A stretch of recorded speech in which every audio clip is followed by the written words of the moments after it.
आपण आहे ना डाळ पकवान बनवणार आहोत। आता ही मी अर्धा किलो डाळ आहे ना शिजवून घेतली। आता त्यात मसाला बघा, हा आमचूर पावडर 1 चमचा, हा गरम मसाला 1 चमचा, धण्याची पावडर 1 चमचा आणि लाल मिरची पावडर 1 चमचा। आता मी ह्याच्यात टाकून घेणार आहे, ह्याच्यात टाकून घेतल्यानंतर घातलेलं आहे। आता हे बघा, ह्याच्यात सगळं डाळ टाकून मसाले टाकून घेतले ना, आता ह्याला मी जरा शिजवून देणार आहे।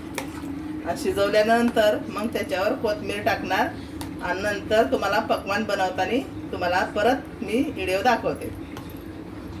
पकवानचं पीठ मळून घेतलं आहे बघा, असं एवढं कडक पीठ मळून घ्यायचं। त्याच्यामध्ये मी मीठ घातलं आहे, 2 चमचे मोहन घातलं आहे, मैदा आहे आणि अजवाईन क्रश करून टाकलं आहे बघा। मी पकवान बनवत आहे आणि पकवान बनवताना कधी पण त्याला डॉश करायचं।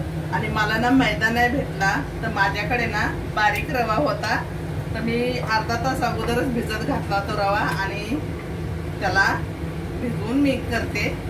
तर तुम्हाला पण रवा मैदा नाही भेटला तर रवा भेटला तर रव्याचे पण करू शकता। लाटल्याच्या नंतर असे डॉच करा, नाहीतर तुमचा पुरीसारखा पकवान फुलेल आणि त्याच्यामध्ये ना मग हवापर्यंत तो कडक होणार नाही।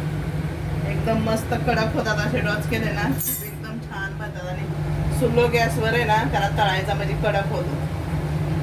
हे बघा किती कडक आपले पकवान झालेले आहेत बघा, चांगले ब्राऊनचा कलर येऊस्तर आहे ना आपण त्याला फ्राय करायचे।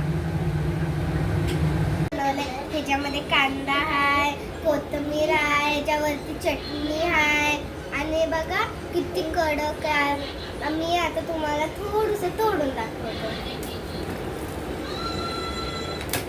माझ्या आजीसाठी लाईक, सबस्क्राईब आणि शेअर करा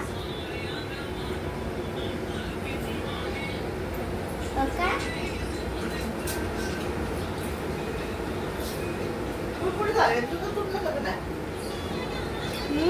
खूप टेस्टी झाले, तुम्ही पण या जेवायला। अगर तुम्हाला हे आवडलं असेल तर माझ्या आजीसाठी लाईक, सबस्क्राईब आणि शेअर करा। Bye bye.